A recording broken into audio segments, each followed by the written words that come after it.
რა მოხდა 9 ნოემბერს ძიუდოს ფედერაციაში 3 დღის წინ მომხდარ ინციდენტთან დაკავშირებით ძიუდოისტთა ნაკრების მთავარი მწვრთნელი განმარტებას აკეთებს.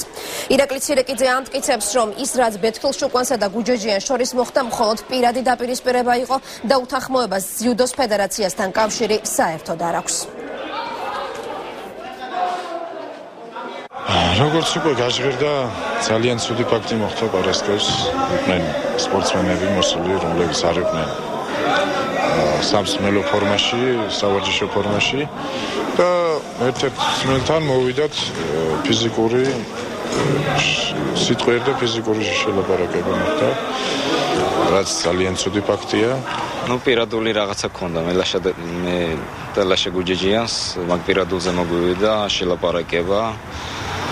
და ეს მინდა თქვა, რომ ძიუდოსთან არაფერ კავშირში არ არის, არც შოთა ხაბარელთან, არც მამუკა ხაბარელთან, უშუალოდ ეს ჩვენი პირადული და მაგ პირადულს მოყვა ყველაფერი რა. ხა აგორეს რაღაცები თითქოს და ძიუდოს ეხებოდა ისევ კომპლექტია ძიუდოში, ეს არის ტყუილი.